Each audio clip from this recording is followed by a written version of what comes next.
started Germinate Rwanda when we were two ladies. I have another co-founder called Aline Gaju. I have a law background, but I'm a lawyer who actually fell in love with agriculture and technology.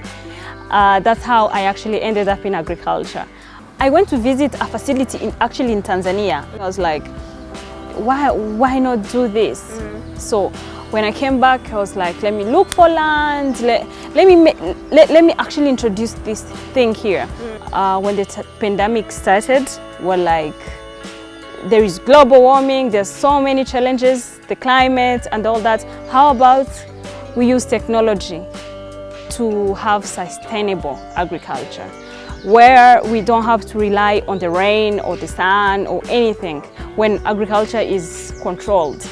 Why strawberries? Well, like, there are so many commodities here, but mostly we were importing strawberries. We weren't exporting them. So hydroponics grows small plants. We can't grow trees. So other plants that can be produced in hydroponics is the leafies. When I talk about leafies, it's like lettuce, all kinds of vegetables, small vegetables. So we're like comparing the prices for the strawberries and the leafies. We're a business, so we were actually looking at the profits and the demand on the market. So the demand on the market for leafies and the strawberries, you can't actually compare it. We grow strawberries in the pipes. So these are the main supply of the water.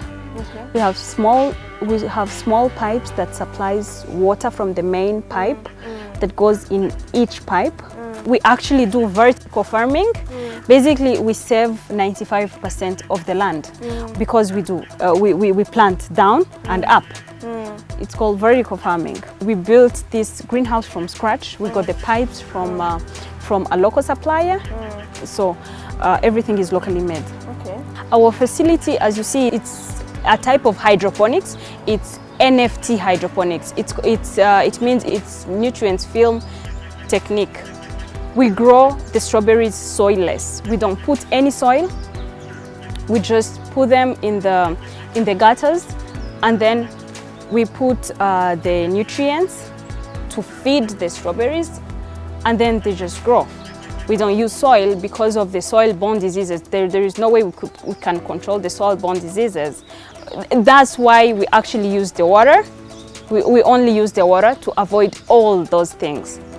So we try to control every single situation in the greenhouse to actually ensure that we have the berry that we want. So when we save the water, we reuse it again. Basically, we save 99% of the water. So in the water, we put all the nutrients, but they are calculated. We know how much nitrogen the strawberry needs. We know how much calcium it needs. It's balanced. We balance all that, and then we have an automated facility. It's automatic. The timer calculates how long the water is supposed to run in the pipes. Into these pipes? Yes, into the pipes. And at some point it stops? Yes, it's a timer. We time it. We say if we have too much sun, it runs for like 15 minutes. Okay. At night, it only runs after 3 hours because it's cool. It's cold. Yeah. Actually, that's why we call it a controlled environment, because we control everything. This is the timer. We set the time. If right now it's at 11, we set it at 11, and then we command the system to run in 15 minutes or in a certain time that we want. Yeah. So depending on the weather, so it automatically runs the system. Since we started this business, we had so many challenges. First of all is the capacity building. We don't have many people here who actually knows hydroponics. Most of the people, the agronomists and all that, they know how to do all the magic with the soil. So we're like, getting someone who knows anything about soilless, it was a very big challenge. So having the people who can help, we have to read, we have to struggle on our own. So that's the biggest challenges, to have the know-how of the produce. Our target market is mostly the hotels, bakeries, and individuals. We don't have a lot of strawberries in Rwanda, so we are not thinking of exporting at the moment because there is actually a very big market in Rwanda, and then our strawberries are very healthy.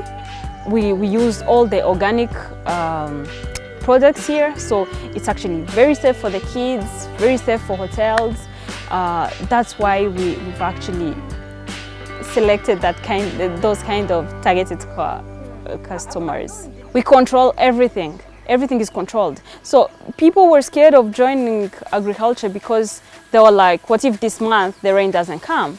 But here we use water, reservoir, we save the water up to 99%. We reuse the water and reuse the water. We don't waste any water. So agriculture at the moment, it's so predictable that I would actually encourage people, especially the youth, to join the agriculture. You really don't have to be in your retirement to start doing agriculture. So I think agriculture is a very fascinating thing at the moment because there is a lot of technology. It's predictable. You know exactly where you're going to harvest it. You know exactly when you're going to harvest it. You know exactly what is in the produce. You can control the sweetness, you can control the size, you can control every single thing. So there is no point of getting scared of agriculture because there is technology to solve all that. At the moment, we have 5 workers. Yeah, because of the technology, actually, hydroponics doesn't need a lot of workers. Yeah. We harvest throughout there because we don't. Like, how often do you harvest? We actually harvest twice a week. Oh. Throughout there. We don't have seasons. We harvest throughout there. Come rain, come sun, we harvest. But when you plant a seedling, it only takes 4 weeks to start harvesting. Okay. Yeah. And the seeds are got from Netherlands? Yeah, we get the seeds from Netherlands because of the variety and the size of the berries that we tend to put on the market. Yeah, that's why we get them from the Netherlands.